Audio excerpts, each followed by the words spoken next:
এই ভিডিওতে আমি কতগুলো সমস্যা নিয়ে আলোচনা করব, সবগুলোই ঘর্ষণ বল সংক্রান্ত। সমস্যাগুলো ভালো করে শুনবে এবং দেখবে এবং বাড়িতে ভালো করে প্র্যাকটিস করবে।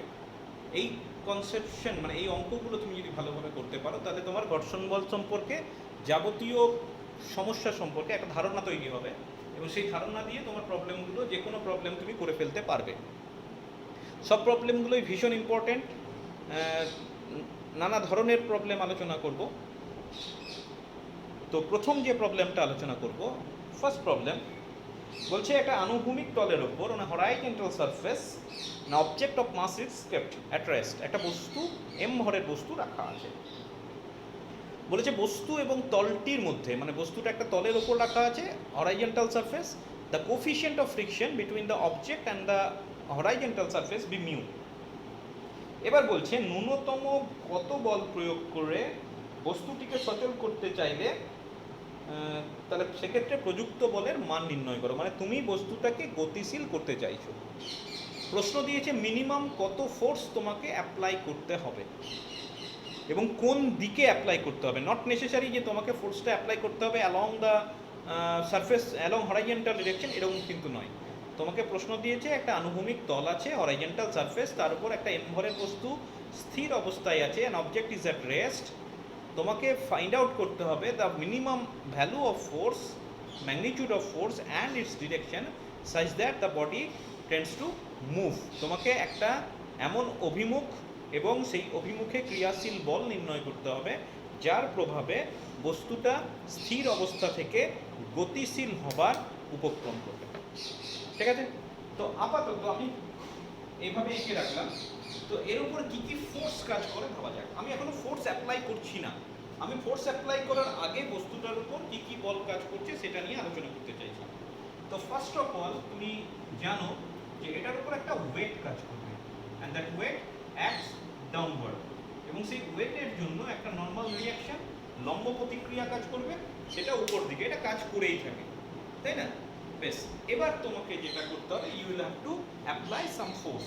তো আমি ধরে নিলাম যে you apply the force along this direction. আমি কোনো একটা নির্দিষ্ট দিকে একটা বল ফোর্স অ্যাপ্লাই করলাম, let it be P, and let it is applied at an angle theta with the horizontal. তাহলে you will have to find out theta and p. অর্থাৎ আমি কি করলাম, বস্তুটির ওপর আনুভূমিকের সঙ্গে থিটা অভিমুখে একটা পি মানের বল প্রয়োগ করলাম। আমি ধরে নিলাম এই পি বলের যেটা মিনিমাম ভ্যালু হবে তার প্রভাবে বস্তুটা গতিশীল হবে। ঠিক আছে? তোমাকে বের করতে হবে পি এর মিনিমাম ভ্যালু কত এবং থিটা কত। আচ্ছা, এবার যখনই আমি পি ফোর্সটা অ্যাপ্লাই করলাম, এক্সপেক্টেড যে এটার অভিমুখে একটা কম্পোনেন্ট থাকবে এবং সেই কম্পোনেন্টটা হচ্ছে পি কস থিটা, এবং একই রকম ভাবে উল্লম্ব দিকে একটা উপাংশ থাকবে, সেটা হচ্ছে পি সাইন থিটা। আচ্ছা, এই উপরের দিকের বল এই বলটাকে ব্যালেন্স করে দেবে। মানে তুমি লিখতে পারো P sine theta plus R equal to mg, আর পি কস থিটা বলের প্রভাবে বস্তুটা গতিশীল। এখানে আরেকটা ফোর্স থাকবে, যেহেতু বস্তুটা এই বরাবর গতিশীল হচ্ছে, মানে from our left to right, তাহলে আমরা জানি বস্তুর গতির বিপরীত দিকে একটা ঘর্ষণ বল কাজ করে। There is a force of friction opposite to the direction of motion of the object always. যদি মসৃণ তল এই কথাটা উল্লেখ না করা থাকে, তুমি শিওর যে যেদিকে বস্তুটা গতিশীল হচ্ছে সেই অভিমুখে একটা কন্ট্যাক্ট সারফেস, সংস্পর্শ তল বরাবর সবসময় ঘর্ষণ বলটা কাজ করবে। তাহলে এটা হচ্ছে অবস্থা। তাহলে এখানে তোমাকে, আমি যে সাম্যাবস্থার কথা ভাবি, জাস্ট বস্তু গতিশীল হওয়ার আগের মুহূর্তটার কথা ভাবি, তাহলে অবশ্যই আমি লিখতে পারি, দেখে নাও, R plus P sine theta that is equal to mg. আমি উল্লম্ব দিকের কথা ভাবছি, উপর দিকে P sine theta plus R, নিচের দিকে এমজি। আর যদি আনুভূমিক দিকের কথা ভাবি, এখান থেকে আমি করে নিতে পারি, দেখো R equal to mg minus P sine theta, this is equation number 1।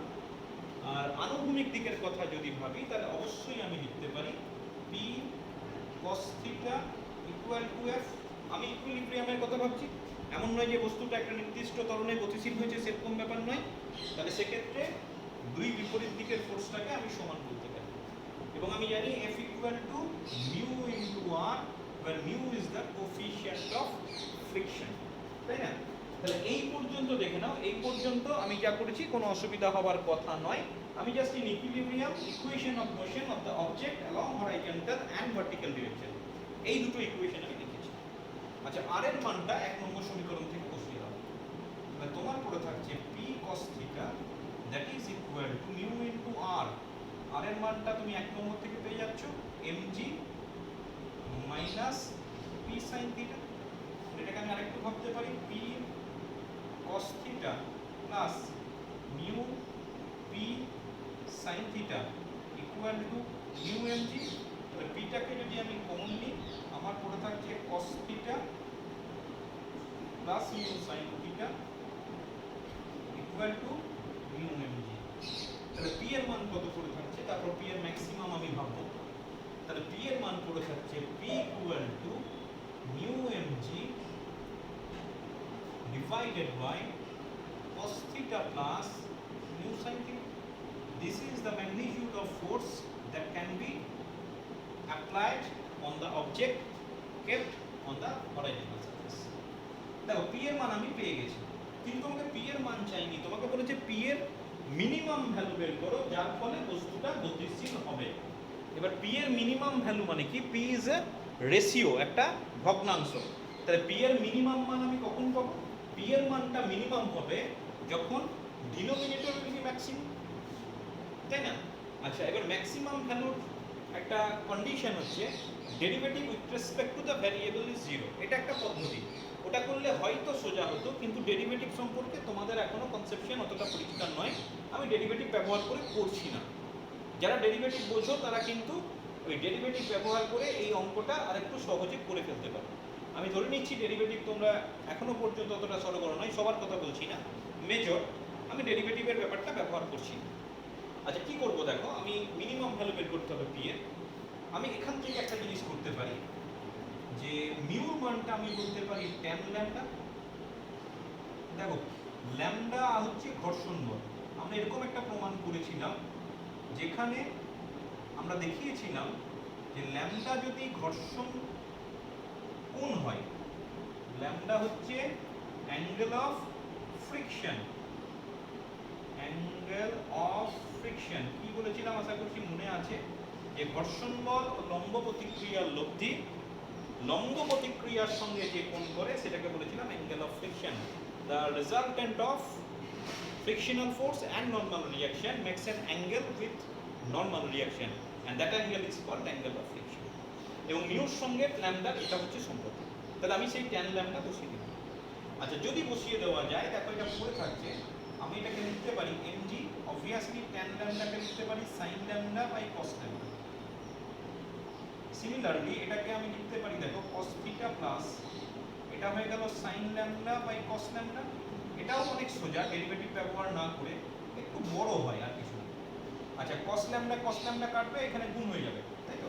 তাহলে এখানে পড়ে থাকছে, দেখো আমি একটু এক লাইনে বললাম mg sin ল্যামডা, cos ল্যামডাটা কাটবে নিচে, আর এখানে হয়ে যাচ্ছে cos theta cos lambda sin theta sin lambda. এইটুকু ক্যালকুলেশন নিশ্চয়ই বোঝা যাচ্ছে।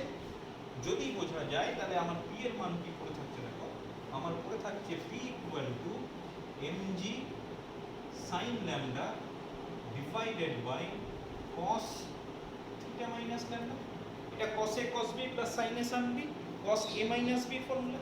তাহলে এবার আমি বলতে পারি যে p এর মানটা মিনিমাম হবে কখন? যখন cos থিটা মাইনাস ল্যামডা এটা ম্যাক্সিমাম।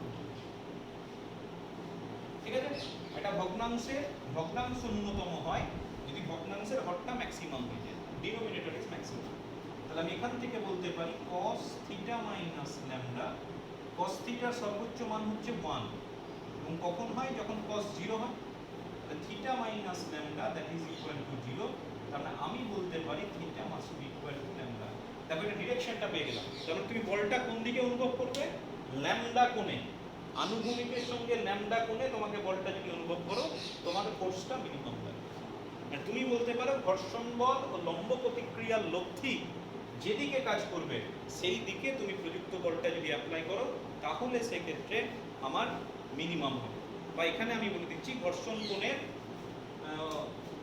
সমপরিমাণ যদি কোণ নিই আনুভূমিকের সঙ্গে তাহলে সেক্ষেত্রে আমার পি এর মানটা মিনিমাম এবং মিনিমাম মানটা কত হবে, তাহলে আমি বলতে পারি পি মিন নিচেরটা তো 1 আর এটা হয়ে গেল mg sin ল্যাম্ডা। এই যে cos থিটার ম্যাক্সিমাম ভ্যালু কত 1, তাহলে cos থিটার ম্যাক্সিমাম ভ্যালুটা যদি বসিয়ে দিলাম তাহলে পড়ে থাকছে mg sin ল্যাম্ডা। আচ্ছা ল্যাম্ডা দিয়ে তো উত্তর করা যাবে না, ল্যাম্ডাটাকে তোমাকে এলিমিনেট করতে হবে। আচ্ছা তোমাকে একটু মনে করিয়ে দিই মিউ সমান tan ল্যাম্ডা, মিউ সমান tan ল্যাম্ডা, তাহলে এটা মিউ, এই অ্যাঙ্গেলটা যদি ল্যাম্ডা হয় তাহলে সেক্ষেত্রে এটা হচ্ছে মিউ বাই 1, tan থিটা সমান লম্ব বাই ভূমি। আচ্ছা তাহলে সেক্ষেত্রে অতিভুজের মান কত হয় 1 plus mu square,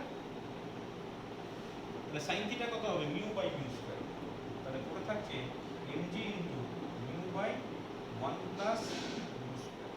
this is the minimum force and this is the direction of the applied force.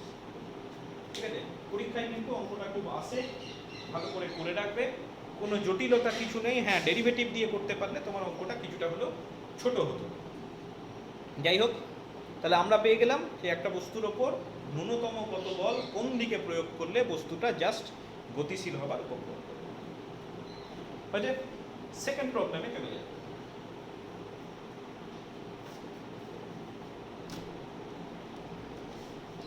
Second প্রবলেমটা কি বলছে, এটাও ঘর্ষণ বল সংক্রান্ত, ভালো করে বুঝে নেবে কি বলছে দেখো। সেকেন্ড প্রবলেম, আচ্ছা সেকেন্ড প্রবলেম বলছে যে থিটা নতি বিশিষ্ট একটা মসৃণ নততল বেয়ে একটা বস্তু টি সময়ে s দূরত্ব উঠতে পারে। তাহলে এটা হচ্ছে থিটা নতি বিশিষ্ট একটা নততল, incline plane of inclination theta. একটা বস্তুকে সাপোজ এখান থেকে আমি কি করলাম, বস্তুটাকে নততল বরাবর, একদম টপ নাও হতে পারে, নততল বরাবর s দূরত্ব উঠিয়ে দিলাম।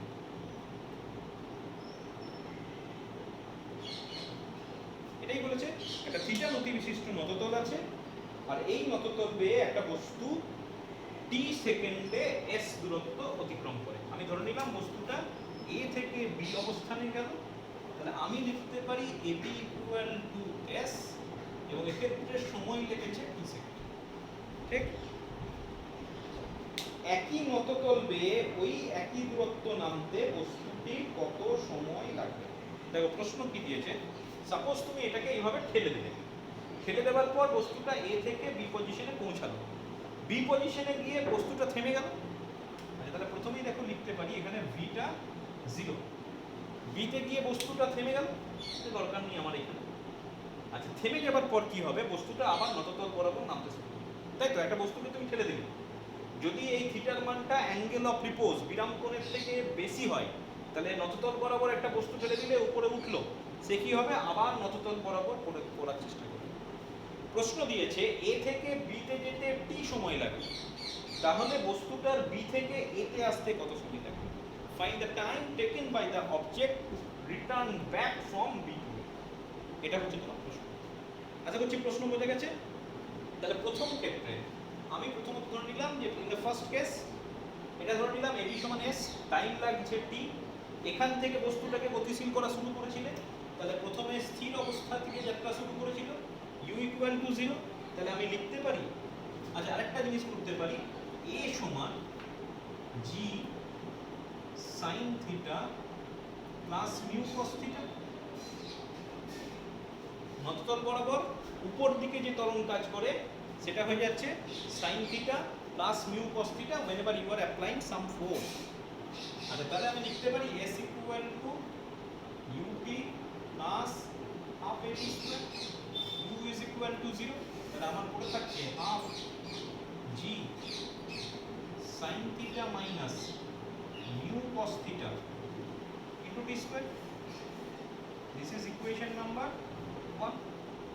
দেখো ফার্স্ট কেস হয়ে গেল। আচ্ছা সেকেন্ড কেসে কি হচ্ছে, সেকেন্ড কেসে বস্তুটা নিচের দিকে নামছে, এটা হচ্ছে সেকেন্ড কেসের ছবি। তোমাকে দুটো ছবি আঁকার দরকার নেই, একটা ছবি দিয়ে দেখালেই গোটা ব্যাপারটা পরিষ্কার হয়ে যাবে, চাইলে আঁকতে পারো।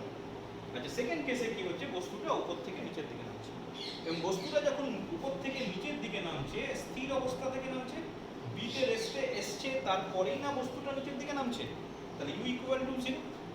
আমি ধরে নিলাম that the time taken by the object to return back to A বা to cover the same distance with t 0, তাহলে ইউ 0, এটা হচ্ছে টি 0, ডিস্টেন্স এ বি বা B A again S.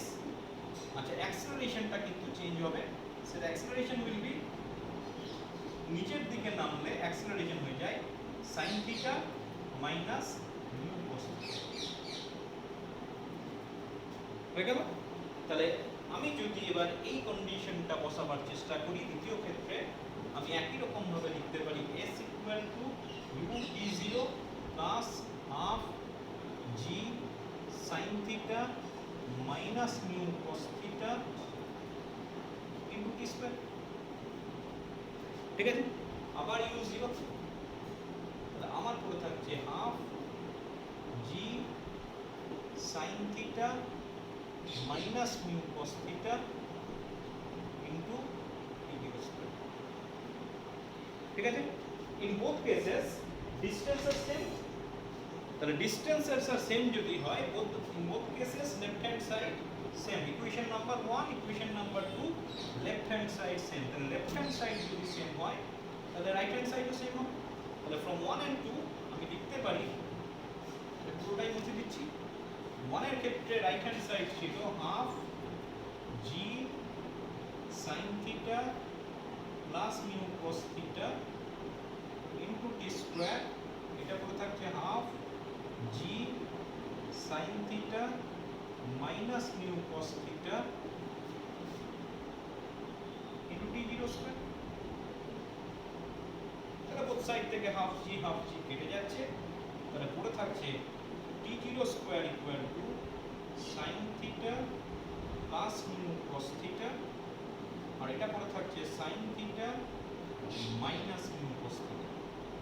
Obviously এখানে টি স্কয়ার টার্মটা থাকবে, তাহলে আমি আরেকটা কাজ করতে পারি, উপরে আর নিচে দুটোতেই করলাম কি sin থিটা দিয়ে ভাগ করে দিলাম, তাহলে sin থিটা দিয়ে ভাগ করে দিই, sin theta by sin theta 1 plus mu cos theta by sin theta মানে কি cot theta divided by again sin theta by sin theta 1 mu cot theta into t square. আচ্ছা, আমি একবার টি 0 করছি, তাহলে এটা রুট ওভার হয়ে যাবে আর টি স্কয়ারটা টি হয়ে যাবে। This is the required time taken by the object to return back to the position A from B, অর্থাৎ বস্তুটা যদি আবার উপর থেকে যখন নিচের দিকে নেমে আসবে তখন ওই একই পথ অতিক্রম করতে তার সময় লাগবে root over 1 plus mu cot theta by 1 minus mu cot theta, root ওভারের বাইরে থাকছে ইনটু টি, ঠিক আছে। বেশ, সেকেন্ড প্রবলেমটা তোমার হয়ে গেল। আচ্ছা, গো টু প্রবলেম নাম্বার 3। 3 নম্বর প্রবলেমটা, এটাও একটা ইনক্লাইন্ড প্লেন আছে, সেই ইনক্লাইন্ড প্লেনের উপর আরেকটা অঙ্ক করব। আচ্ছা, কি বলছে ইনক্লাইন্ড প্লেনে, বলছে 60 ডিগ্রি নতি বিশিষ্ট একটা তল আছে, দেখো অ্যাঙ্গেল অফ ইনক্লিনেশন এই প্রবলেমের ক্ষেত্রে তোমার দেওয়া আছে 60 ডিগ্রি সাফিসিয়েন্ট একটা বস্তু নেমে আসার জন্য। তো বলছে একদম শীর্ষ বিন্দু থেকে অন দ্য টপ পয়েন্ট এখানে একটা বস্তু রাখা আছে,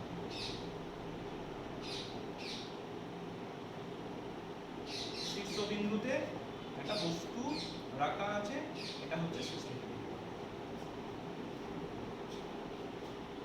স্থির অবস্থা থেকে পড়তে শুরু করলো, মানে অবজেক্ট স্টার্টস ফ্রম রেস্ট।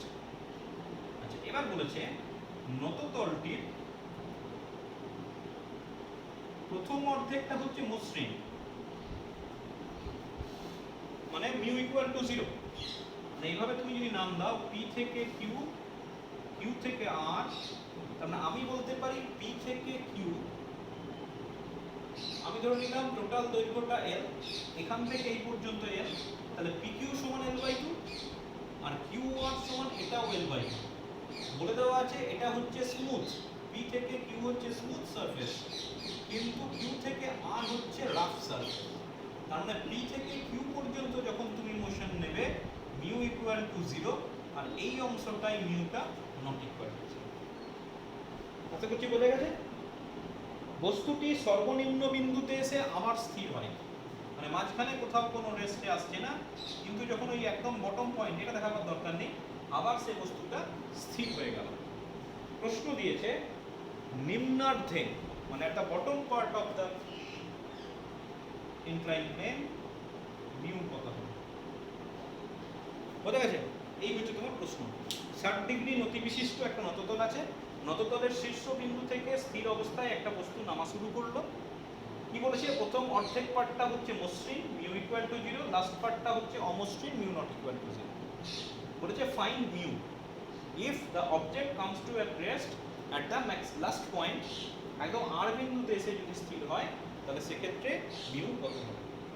তো খুব জটিল একটা অঙ্ক কিন্তু এটা নয়, একটু ভালো করে ভেবে দেখো যে আমার ইনক্লাইন প্লেন বলেছে টোটাল লেন্থটা যদি আমি এল ধরে নিই তাহলে আমি গোটা মোশনটাকে দুভাগে ভাগ করে ফেললাম। এটা ফার্স্ট পার্ট, এটা হচ্ছে সেকেন্ড পার্ট। তাহলে ফার্স্ট পার্টের জন্য আমি ইকুয়েশন অফ মোশন লিখতে পারি, আবার সেকেন্ড পার্টের জন্য আমার ইকুয়েশন অফ মোশন লিখতে পারি। দুটো ইকুয়েশন অফ মোশন যদি সলভ করে দিই আমি সেখান থেকে আমি পেয়ে যাব।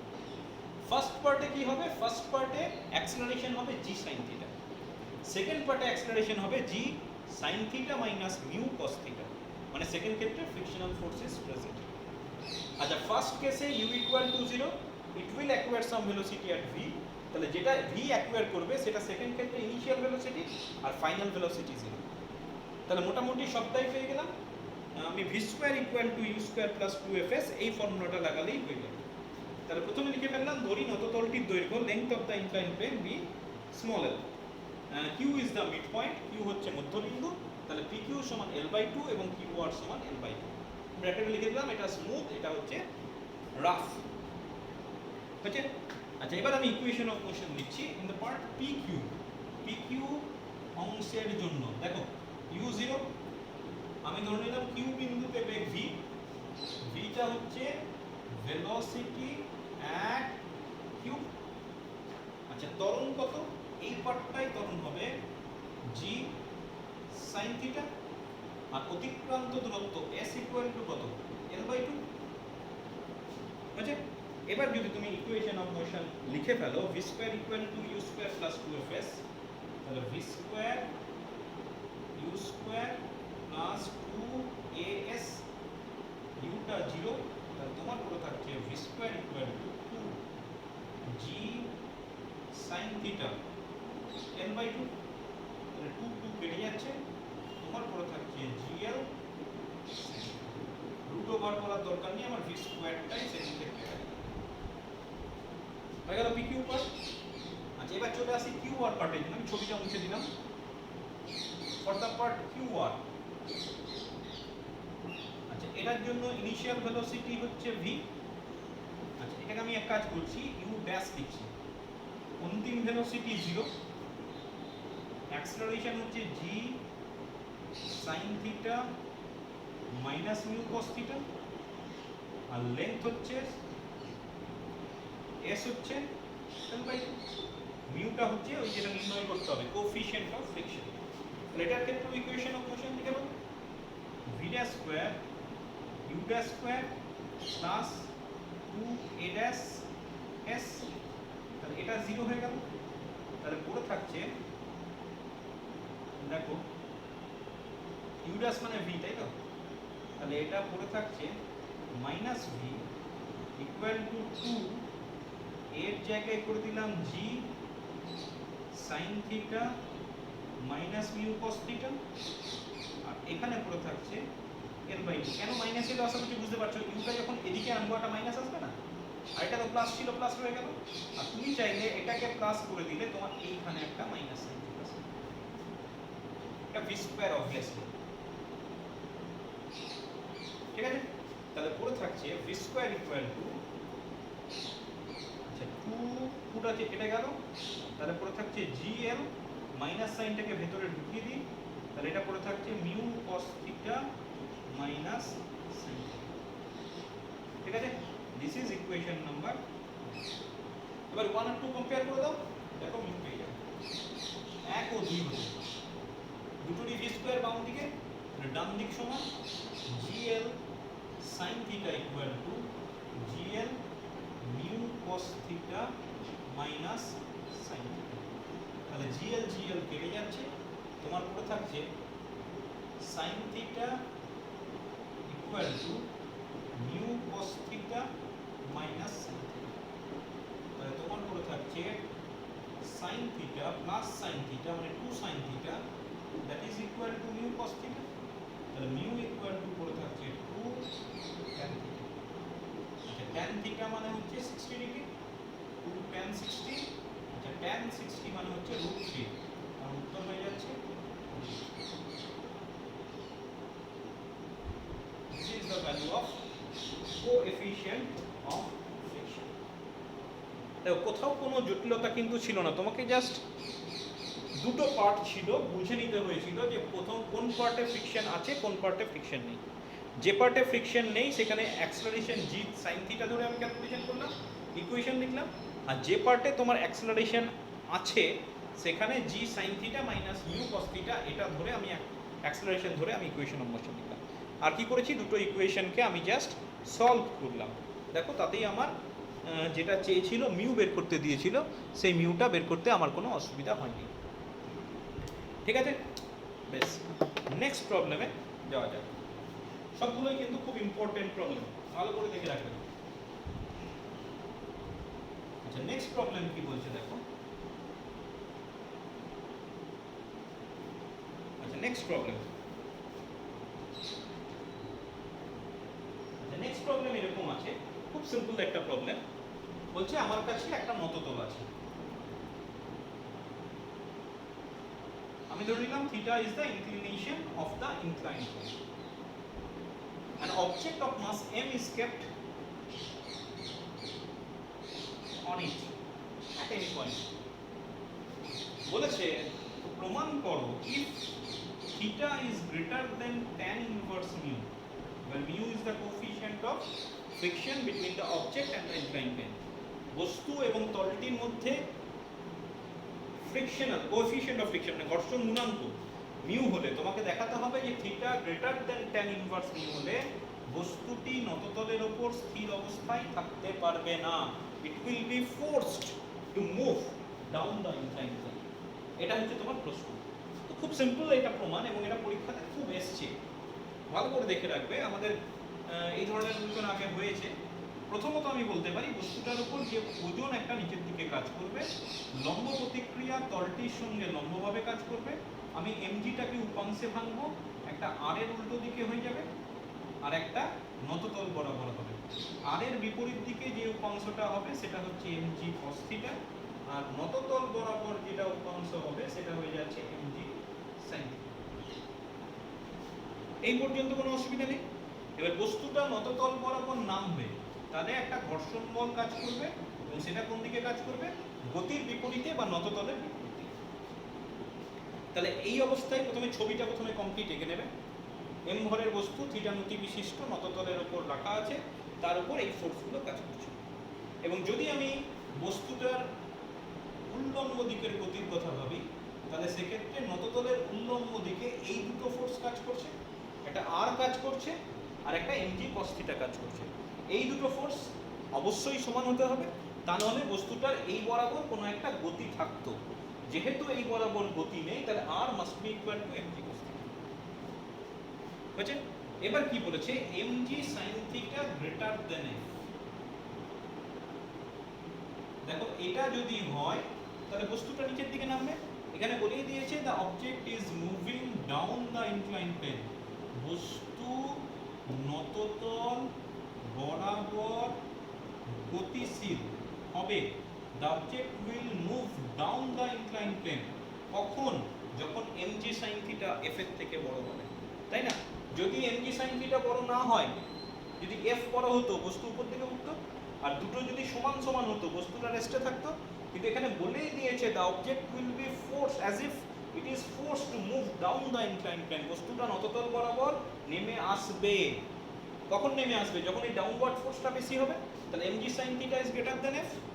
তাহলে আমি এখান থেকে বলতে পারি mg sine theta greater than mu R, তাহলে পড়ে থাকছে mg sin theta minus mu R এর মান কত mg cos theta, mg cos theta sin theta, sorry mg কেটে গেল, আর এটা পড়ে থাকছে sin theta divided by cos theta, তাহলে পড়ে থাকছে tan theta greater than mu, তাহলে তোমার পড়ে থাকছে theta greater than tan inverse. আশা করছি অঙ্কে এতদিনে হয়ে গেছে, যদি না হয়ে যায় হয়ে যাবে, চিন্তার কিছু নেই। বারবার যেই জন্য বলি অঙ্ক খুব ভালো করে করতে, কারণ অঙ্ক ভালো করে না করলে তোমার ফিজিক্স বোঝাটা খুব অসুবিধা হয়ে যাবে। প্রত্যেক ধাপে তোমার মনে হবে কী যে করাচ্ছেন স্যার, এরকম একটা পরিস্থিতি আসবে। সেই জন্য বলছি বারবার অঙ্ক ভালো করে করো।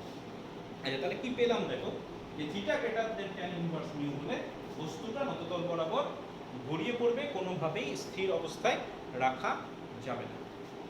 ঠিক আছে, দেখে রাখবে খুব ভালো করে অঙ্কগুলো, 4টা 5টা করলাম, সবগুলোই খুব ইম্পর্টেন্ট, নিজে বুঝে করবে, যেন তোমার ধারণাটা যেন পরিষ্কার, নিজে খাতায় লিখে লিখে করবে এবং না দেখে করার চেষ্টা করবে, যাতে তুমি ফোর্সগুলো অ্যাটলিস্ট, মানে ফ্রি বডি ডায়াগ্রামটা অ্যাটলিস্ট যেন তুমি আঁকতে পারো। এবার ফ্রি বডি ডায়াগ্রাম তুমি যদি এঁকে ফেলতে পারো, তাহলে সেক্ষেত্রে ছবি দেখেই বাকিটা ইকুইলিব্রিয়ামের কনসেপ্ট থেকে you can write down the equation of motion. আর ইকুয়েশন অফ মোশন লেখা থাকলে অঙ্কের ধারণা থেকে আমি সলভ করে যে কোনো টাইপের সমস্যাকে সমাধান করে দিতে পারি।